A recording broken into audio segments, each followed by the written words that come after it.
Brenden, it's week 8, and you know what that means. It's the 8th edition of NFL Weekly. I'm Nick Senafani. I'm Brenden Garula. Brenden, let's get right into it. Start us off.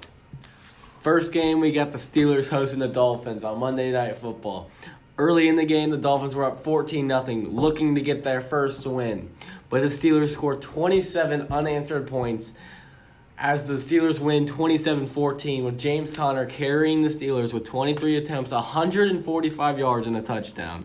Ryan Fitzpatrick was looking good early for the Dolphins, but he also threw 2 interceptions, which costed them to lose their lead. Steelers take this one 27-14 as the Dolphins remain winless. We head to Atlanta where the struggling Falcons are taking on the Seahawks, coming off a loss.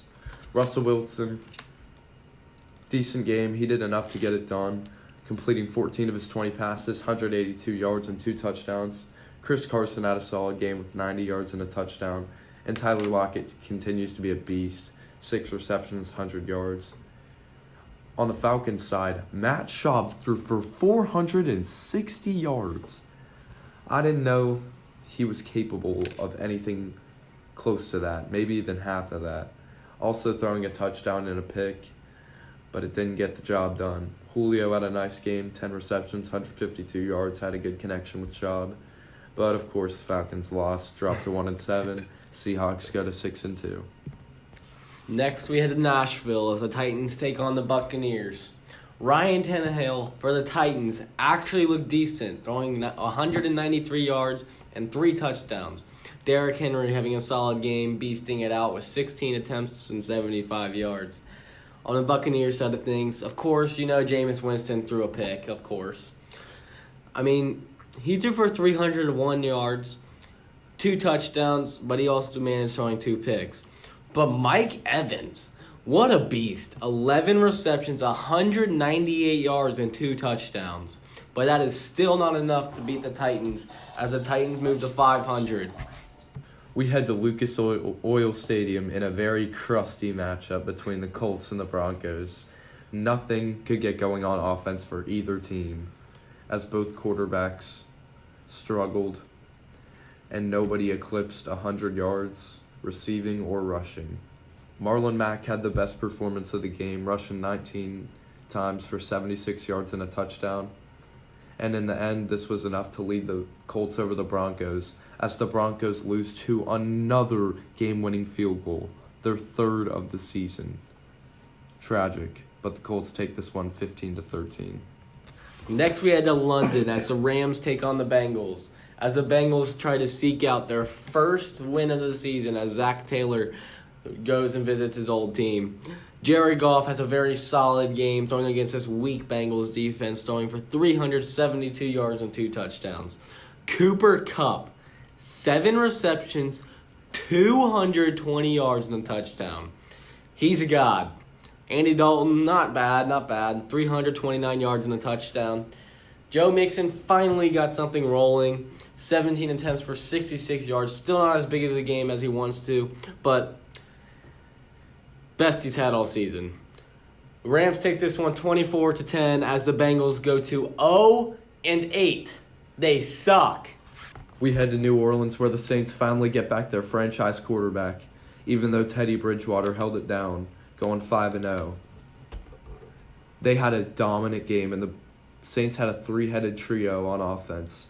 Drew Brees coming back in his first game, throwing 34 of 43, 373 yards, 3 touchdowns, and 1 interception. Latavius Murray with a great game without Kamara playing, 102 yards on the ground and a touchdown, as well as 9 receptions and 55 yards and a touchdown on the receiving end. And Michael Thomas as well on the receiving end, hauling in 11 receptions, all 11 of his targets, 112 yards and a touchdown. And Taysom Hill, the man who can do it all, hauls in 3 receptions for 63 yards and a touchdown for himself. This offensive dominance led them to a 22-point win over the Cardinals.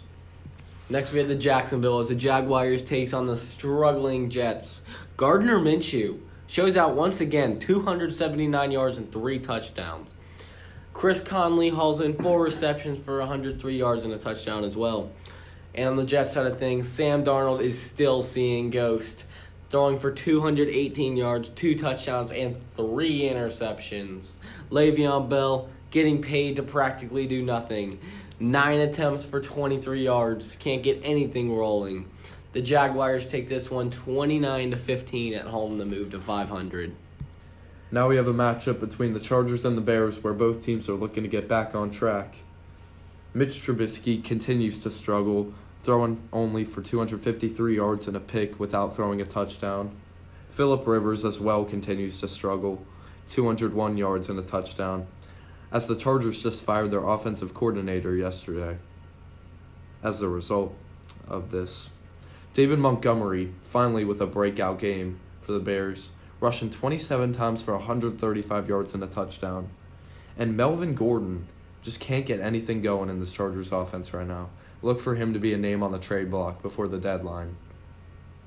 Other than this, not too much to talk about, but the Bears lose off of another missed game-winning field goal, and that drops them to 3-4 and brings the Chargers to 3-5. Next, we had the Buffalo as the Bills take on the Eagles. Josh Allen getting it done a little bit, 169 yards and 2 touchdowns through the air, but on the ground, he was the Bills' leading rusher with 8 attempts and 45 yards. Couldn't really get much going on the offensive side of things for the Bills. On the Eagles side of things, Jordan Howard had another pretty big game, 23 attempts, 96 yards and a touchdown. The Eagles take this one, holding the Bills to only 13 points, 31-13. The Bills drop to 5-2. We head to Detroit, where the Lions are taking on the Giants. Both quarterbacks had very solid days, with Daniel Jones throwing for 322 yards and 4 touchdowns, and Matt Stafford completing 25 of 32 of his passes, 342 yards and 3 touchdowns, as well as throwing a pick. Nothing really got going on the rushing end for either of these teams, with Saquon rushing 19 times for 64 yards, but he made up for that in the receiving game, catching 8 passes for 79 yards and a touchdown. On the Lions' receiving end, Kenny Golladay continues to be a beast. 6 receptions for 123 yards and 2 touchdowns. And this led the Lions on a 31-26 win over the Giants, and they go to 3-1. Next, we had the San Fran as the 49ers take on the Carolina Panthers, who are hot with Kyle Allen. Jimmy Garoppolo not doing too bad, completing 18 for 22 of his passes, but only for 175 yards, 2 touchdowns and an interception. Now, Tevin Coleman, 11 attempts, 105 yards, and 3 touchdowns. Also through the air, he had 2 receptions for 13 yards and a touchdown. But that's San Francisco's rushing game is insane. They had 5 rushing touchdowns, 3 of those coming from Tevin Coleman. On the Carolina Panthers side of things, Kyle Allen finally threw an interception. He actually threw 3 of them, which was really bad. Christian McCaffrey, another big game, 14 attempts, 117 yards and a touchdown with a 40-yard touchdown. Also hauling in 4 receptions for 38 yards. The 49ers take this one 51-13 in what was expected to be a close game as the 49ers go to 7-0. Foxborough welcomes the struggling Browns as Baker Mayfield struggles again, only throwing for 194 yards, a touchdown, and a horrible pick, let me tell you. The Browns turned it over on 3 consecutive plays at one point in this game. And this Patriots defense continues to be dominant, sacking the Browns 5 times. Tom Brady, not the greatest of games, throwing 259 yards and 2 touchdowns. And of course, 75 yards of that. Almost the leading receiver was James White, as usual. And Julian Edelman was their leading receiver with 8 receptions for 78 yards and 2 touchdowns. Other than that, it's just this Patriots defense that continues to win them games, and they should have a very tough test on the road against a hot Baltimore team on Sunday Night Football. But for right now, they go to 8-0. Next, we had the Houstons as the Texans take on the Raiders. This was a quarterback duel, as both quarterbacks threw threw for over 250 yards and 3 touchdowns, both protecting the ball very well.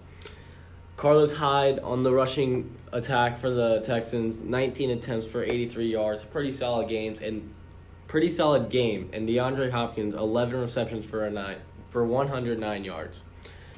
Deshaun Watson led a go-ahead drive as the Texans take this one 27-24 at home. On Sunday Night Football, the Matt Moore-led Chiefs are taking on the Green Bay Packers. Matt Moore held it down as much as he could, 267 yards and 2 touchdowns, but the Chiefs' defense could not contain Aaron Rodgers and Aaron Jones, the Aaron duo. Aaron Jones had 159 receiving yards off of 7 receptions and 2 touchdowns. He continues to be a beast on the rushing end and the receiving end and is looking like a star for this team. He's really benefiting from Aaron Rodgers being back. And Rodgers threw for 305 yards himself and 3 touchdowns. They win a close one on the road in a tough place to play, Arrowhead, but they take it 31-24 and go to 7-1. Next, we had the Minnesota on Thursday Night Football as the Vikings take on the Redskins. Kirk Cousins facing his old team, only throwing for 285 yards, no touchdowns, no picks, protecting the ball very well. Dalvin Cook rushing for 98 yards and a touchdown, and Stephon Diggs staying hot with 143 yards through the air. Case Keenum also returning to his old team, as he only throws for 130 yards, nothing to count for. And AP also facing his old team for the second time in his career. He only rushed 14 times for 76 yards. The Vikings win this defensive duel 19-9.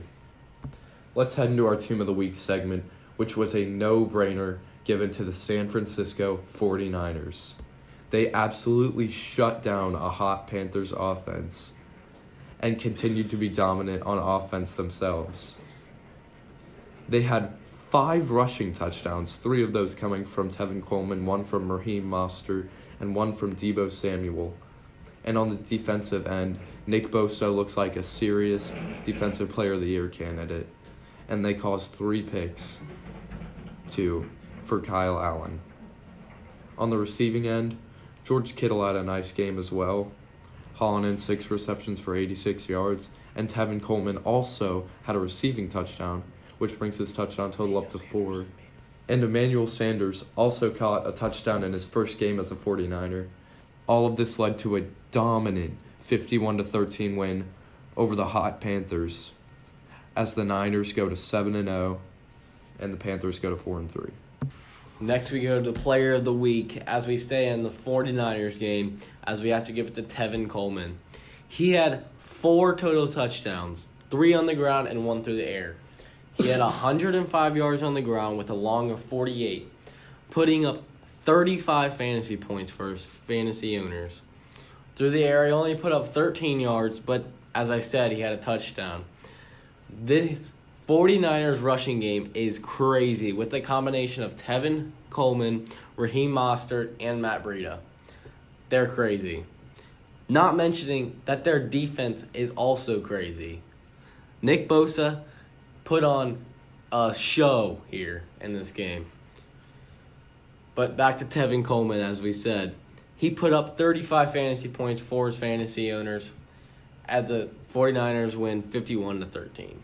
All right, that's a wrap on the Week 8 edition of NFL Weekly. I'm Nick Senefani. I'm Brenden Garula. And we'll be back next week to recap all of Week 9.